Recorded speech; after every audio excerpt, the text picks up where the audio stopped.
우리는 바다 한복판에 떠있는 배 위에서 배가 어느 방향으로 이동하고 있는지 어떻게 알 수 있을까요? 물론 배가 적당히 빠른 속도로 이동을 하고 있다면 당연히 이동 방향을 알 수 있을 것입니다. 또는 주변에 섬이나 고정부표와 같이 고정된 물체가 있다면 고정 물체와 상대적인 위치 변화로 이동 방향을 추정할 수 있을 것입니다.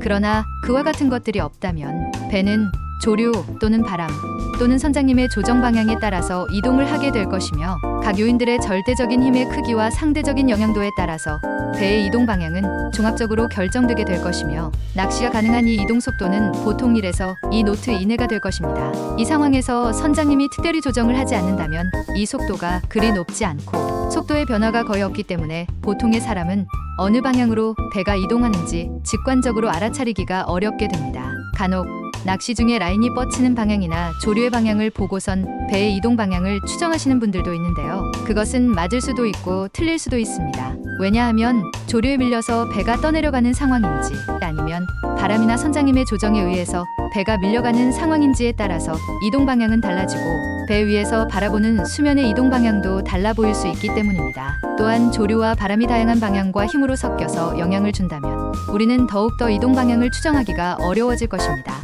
예를 들어 보겠습니다. 우리가 버스를 타고 가면서 먼 경치를 바라본다면 버스는 상대적으로 천천히 이동하는 것처럼 느껴질 것입니다. 반대로 같은 속도임에도 터널을 지난다면 빠른 속도로 이동하는 것처럼 느껴질 것입니다. 또는 오른쪽 차선에서 주행하는 느린 버스를 초월하는 순간에 오른쪽 차선의 버스가 나의 시야를 가득 채운다면 우리 버스는 옆의 버스와의 속도 차이만큼만 속도를 내는 것처럼 느껴지기도 합니다. 반대로 왼쪽 차선에서 다른 버스가 더 빠르게 이동한다면 그 버스를 바라보는 우리는 우리가 탄 버스가 마치 뒤로 가는 것과 같은 느낌을 받게 됩니다. 모두들 한 번씩은 경험을 해보셨을 것입니다. 같은 관점에서 배도 조류와 바람의 방향과 세기에 따라서 마치 반대 방향으로 이동하는 것과 같은 상황이 얼마든지 발생할 수 있습니다. 더욱이 같은 모양과 크기를 가지는 배라고 하더라도 배의 홀수에 따라서도 동일한 조류와 바람 조건에서 각 배는 반대 방향으로 움직일 수도 있습니다.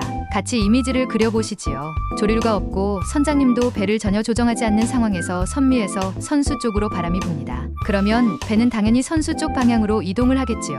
이때 수면을 보면 낚싯줄과 조류는 선미 쪽 방향으로 흐르는 것처럼 보이게 됩니다.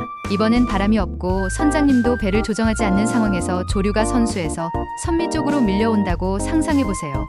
그러면 배는 선미 쪽 방향으로 이동을 할 것입니다. 그러나 이번에도 낚싯줄과 조류는 선미 쪽 방향으로 흐르는 것처럼 보이게 됩니다. 위에 두 번째 조류가 밀려오는 상황에서 낚싯줄 방향이 선수 쪽 방향으로 뻗어 있다고 말씀하시는 분들도 계십니다. 일반적으로 물속에 완전히 잠겨있는 물체는 유속의 영향을 거의 다 받게 됩니다. 그러나 배는 물속에 완전히 잠긴 상황이 아니기 때문에 유속의 영향을 선체의 일부에만 받게 됩니다. 따라서 물속에 완전히 잠긴 낚싯줄과 채비가 일부만 잠긴 배보다 유속에 가까워집니다.